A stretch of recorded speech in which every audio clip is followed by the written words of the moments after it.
Good morning, everybody. This is Coach Tara Woodruff, the Helpful Entrepreneur, coming to you out of Holiday, Florida. And today we're going to talk about dreamscaping. Stay tuned.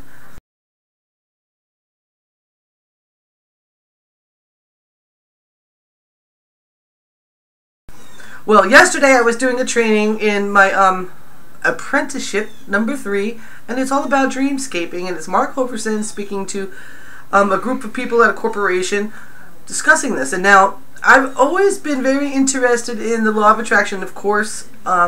Always kind of done a lot of dreaming, vision boarding, and writing things out. But dreamscaping, there's always been something that's been kind of stopping me. You know what I'm saying? Just always been stopping me. I can really dream big. And then I hear this little voice in my head that says, well, you should probably dream about things that are reachable. This way you don't get disappointed along the way. Well, that kind of goes against everything I've ever said, because I believe that the key to happiness is your ability to reset your level of expectation, right? So if you dream about owning a 77,000 square foot house on a 250 acre estate, and you end up on a 1/10 of an acre with a 900 square foot house, but you have to be able to reset your level of expectation, understand that you're on your journey towards that. You know, that there's steps that you take to go towards that.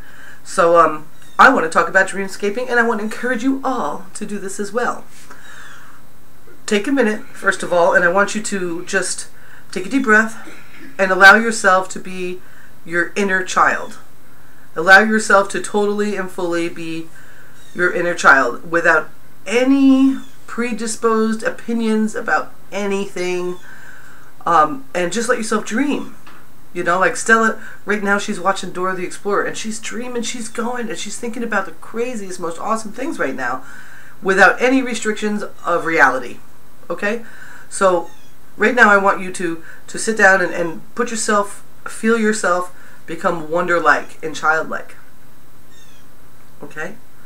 Then I want you to think about, the first thing I want you to think about is if you were to be someone that went and got spa treatments done. And if you were, or if that would be something that you would like, how often would you go and what treatments would you get? For instance, I would go once a week, but I would have different treatments done throughout the month. So once a month I would get a facial. Once a week I would have a full body massage. I would have a pedicure and a manicure every single week. I would have, what else would I do? I would probably do quarterly, I would do acupuncture, deep tissue massage, hair treatments, things like that. So I allow myself to realize that part of something that I want in life is expensive. It's expensive. It's lavish. It's exciting. And you know what? It's okay to want that. So think about, if you were to go to, even if you want to think small, you go right ahead. I'll let you do that. I'm not going to beat you up, because I'm not going to be like that voice in your head that says, no, you have to think this way. If you want to think small, you could think about maybe you would go once a month to get your hair done. Make sure you had a perfect trim and a nice conditioning treatment and touch up on your color. Or you want to take it the next level. Would you really rather go once a week and have a deep conditioning treatment and your stylist is on top of your roots and always knows when it's time and you never miss a beat and your hair is always perfect? Would you want to get your facial done once, a microdermabrasion every quarter and a regular facial every month? Do you want a massage once a week? Would that be awesome? Would you love a pedicure every week? Think about it. If you're a man, think about, would you like professional shave? Would you like to go to a gentleman's barber and get a professional straight edge shave with some sort of mask on your face? Wouldn't that be amazing? Think about it. I know men that get manicures. They just want their nails to look nice and neat. They do it because it feels good. And they like the aesthetics of having nice, neat, shiny fingernails. I'm not talking about nail polish. I'm talking about buffing. So think about that. Think about that right now and take a deep breath. And think about what you'd want to do if you were to enjoy spa treatments. Think about how often and which treatments they would be.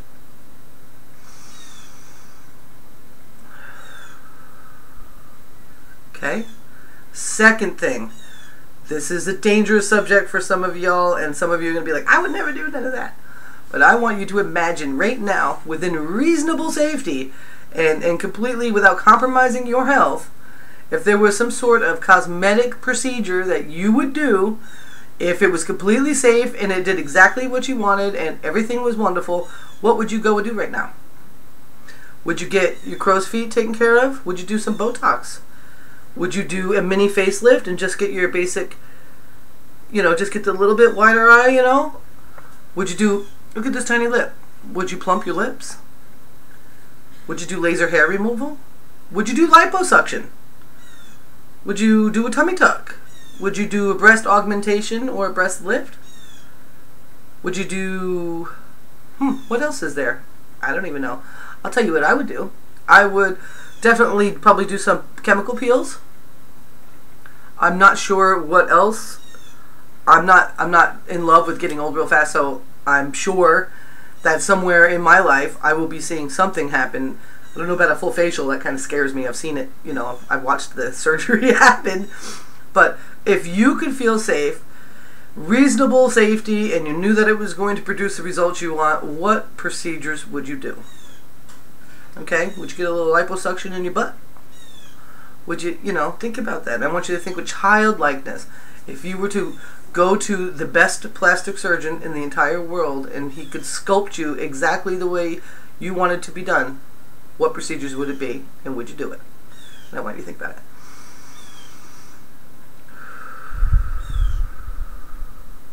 Think about this. If that really gets you set back, like, oh, I love the way God made me. I love that you love the way God made you. But I want you to remember this. And we're talking about big dreaming, and we're talking about affluence. Braces. Kids that had braces when I was growing up were the kids that parents had a lot of money. It wasn't something you had insurance for. The kids that got to leave school because they had an orthodontist appointment were the lucky ones, and their parents had money. So you could distinguish between what young teenagers and what adults had money in their youth by how straight their teeth were. And bad teeth were always a sign of poverty or lack.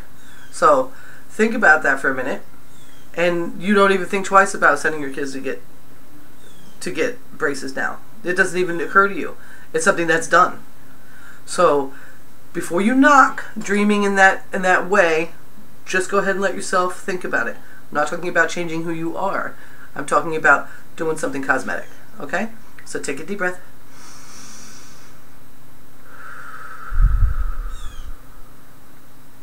Okay. Very cool. Next thing, I want you to think about 10 places that you would go on vacation, and I want you to write them down, and I want you to write down next to it what you would be doing there. I want you to add an action to it. For instance, I would love to go to Costa Rica to the Via Yoga and do yoga and surfing on the beach. So I am going to Costa Rica with a retreat for Via Yoga, and I am going to do yoga and I'm going to surf. And I'm going to be beachfront. I would love to go to France and do the El Camino and end up in Portugal on the ocean. I would love to go to Paris and go shopping. I would love to go to the southern coast of Italy to go swimming. You ever see that water? It's crazy. It looks like you're floating in midair. It's crazy. I would love to tour all of Europe, traveling from culinary place to culinary place and trying the different dishes and eating and drinking and shopping and having fun and doing it all in really high style with black limousines and men carrying my bags from the department stores and from the boutiques. I would love to do that. I would also love to go to New Zealand just to relax. And where I want to go around the Eagle's Nest. Okay. Big time. I want to, I want to go to Ecuador, and I want to travel the entire coastline and into the mountains. I want to experience it fully. Where else? I want to go on a cross-country trip across America in an RV. With somebody else driving. I want to just be able to walk around the RV. I don't want to drive it. This way, at dinner time, if we're driving, we can sit down and have a glass of wine and no one's getting in trouble. I would love to see the Grand Canyon. I would love to see all that. I would absolutely love that. Now, that's for a cruise in Alaska would be pretty cool too. Those things. Think about stuff like that and think about what you would be doing at that place. You know, what would you be doing at that place? Would you go to the Philippines and help people rebuild their homes after the tsunami? And how long would you want to stay? And how much would you bring? And what would you do? And if money were no subject, would you go to Scotland to play golf? Would you go to Ireland to drink beer? Would you go to Oktoberfest in Germany? Would you go to London to go shopping? What would you do? And name 10 places right off the top of your head as fast as you can, as soon as you're done with this, or pause the video, write them down and write down the action, the reason why you'd be there outside of just sightseeing or looking at birds. Develop it. 10 places without any thought to money all across the world. What would you want to do? You got that? Now breathe. Allow yourself to feel it, guys, okay? Next. What's your business look like? How's your business going? How diversified are you? Are you the type of person that would like to have, you know, like an office where you walk in and you walk past your employees and you see your secretary and you get set up for the day and you get behind your desk and you have the window behind you overlooking the city? Or are you the person that prefers to work one-on-one with small groups of high-paying clients? Or would you rather just go out, live on a homestead, and work off your laptop and send a couple of emails and run everything just like that? Or are you like me and want all of that? I want all of that. I want a staff in an office that I go to when I go to it. I also want to work one-on-one with high-paying clients once in a while, once a month or so. I also want to be able to be at my homestead doing 90% of my work from there. And every quarter, at least every quarter, I would like to go to a large event where I speak to thousands of people at one time. I want all of it. I don't want just one aspect of it. I want it all. I want to be the reason why people have higher than a livable wage, full-time work where they are able to get their things done and pursue their dreams because they have enough money to put aside to do so. And eventually they grow their wings and get away from me and do their own thing.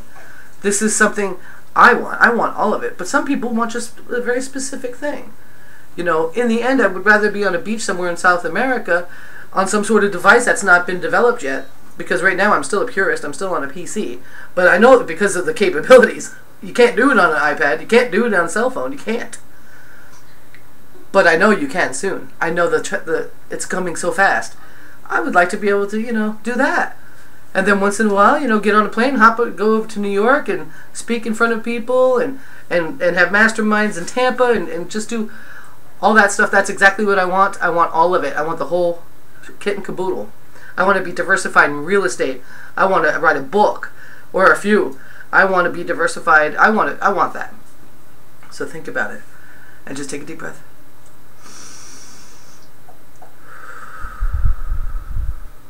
Feel good? Can you see yourself? I can see myself. I can see myself in every situation. I can see myself in some linen pants rolled up to mid-calf, you know, and a bathing suit top on it, and I'm there at the beach and I'm kicking the sand around, and my device, whatever it is that has all the capabilities that a PC does, goes off, and I'm like, oh, look at that, and like, oh, hangout time, and I'm just like, no, and doing a hangout right there with the ocean lapping up. And hearing the sound of the seagulls in the background and my dogs running around back and forth. I can feel it. I can smell it. I can taste it. That's what I want. Okay? Next. Think about five people that you think are absolutely amazing in business that you would like to have regular phone conversations with, and that you're partnered up with certain things and you're diversified through them and they're diversified through you, and you actually have, you know, a close business relationship. You pick up the phone and you talk to these people daily, every other day, you know, very often. 5 people in your life, not in your life right now. Well, maybe they are. Maybe you already have some of that. You know, don't be afraid to have that big dream that you're already experiencing. That's awesome. Who are they? Now, I can come up with a few. Number 1, Gary Vaynerchuk. I would love to have a working business relationship with Gary Vaynerchuk. Number 2, Marie Forleo, obviously. Number 3, Richard Branson would be pretty awesome. Number 4, Donald Trump. I've always respected Donald Trump. You know, I wish he would get someone to do his hair, but with all that money, that's okay, because that's what he likes it. And I wouldn't mind talking to Warren Buffett once in a while. Oprah Winfrey. These are people that I would be interested in having working relationships with. Take a deep breath.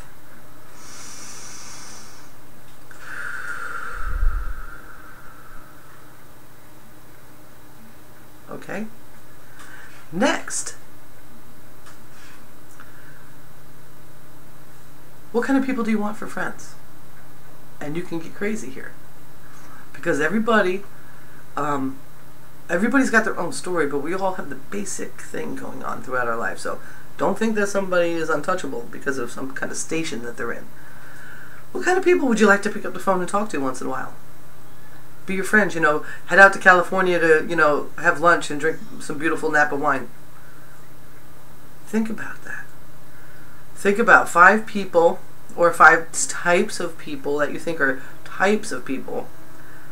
You know, would you like to be close with a couple of celebrities so that when you go to LA that you could actually go around and meet some more celebrities and run in those circles?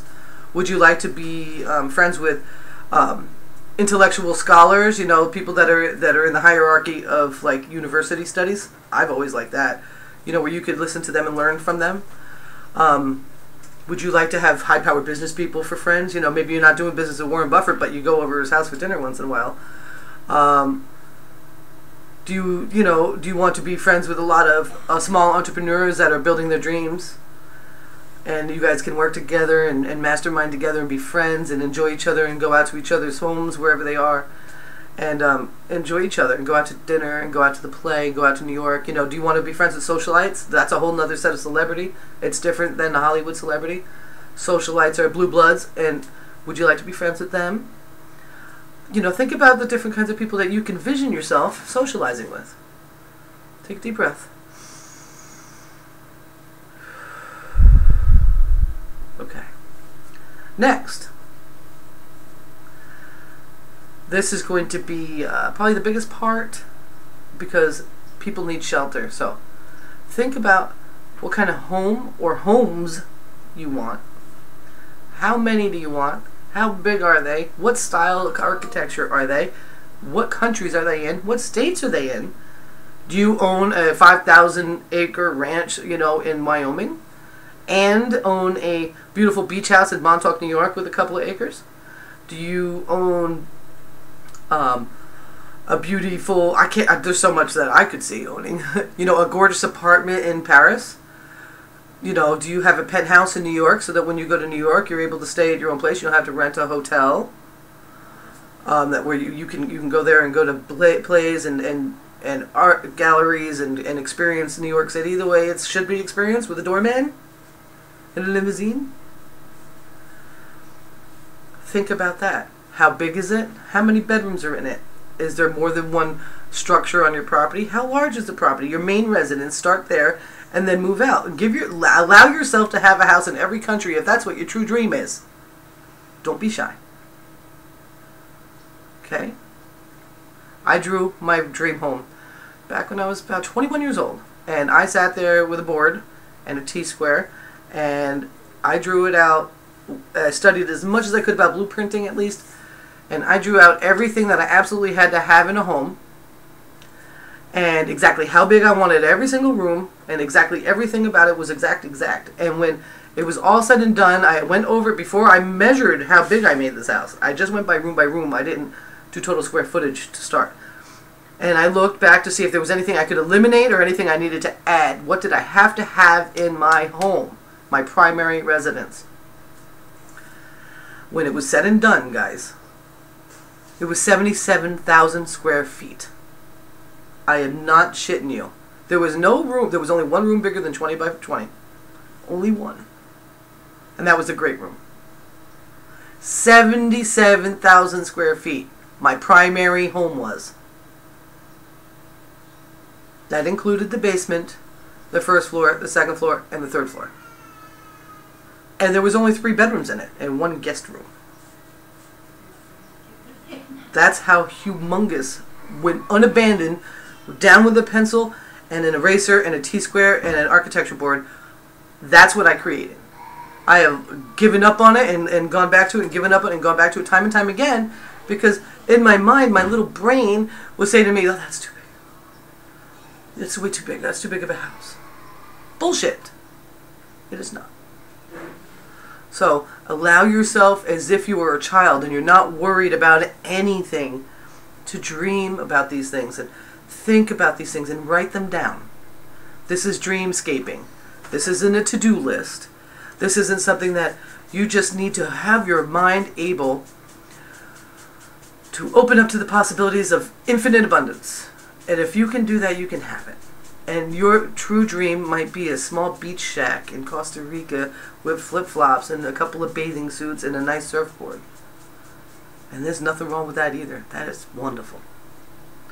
But let yourself feel it, because if you don't feel like you could have a 77,000 square foot house as a primary resident and multiple homes all over the world, you might think that the beach shack in Costa Rica is too luxurious as well. You need to open your mind to the abundance. There is nothing you cannot have.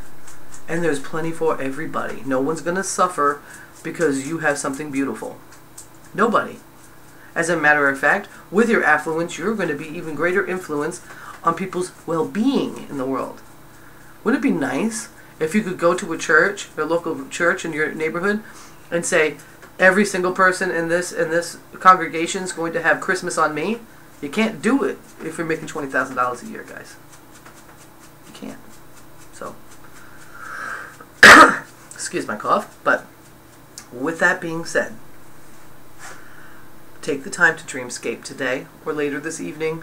Or do it first thing. I would say do it late in the evening, just before bed, and then continue it in the morning. Really round yourself out. I really, really enjoyed this part of the training and I basically just shared with you completely for free because I love you, and I want you guys to be really happy, and I want you to open your mind to the abundance that it is. And I want to thank so much the Internet Lifestyle Network for adding this to a very basic training, like right away. Like, I'm very excited about the depth of what I've got with this product. I'm freaking out about it, actually. And I want to thank you, Mark Hoverson and Vincent Ortega and Clifton Hatfield, very much for putting this together and making this happen for us. If you're interested in dreamscaping with me, getting on the phone with me or doing a one-on-one with me and really sitting down and getting that dreamscaping written down and do it together, you know, click the link below and get started today. Today's the day. And let's get it all going. You know, I'll walk you through it all. I love you very much. This is Coach Tara Woodruff, the Helpful Entrepreneur. Thank you. Peace.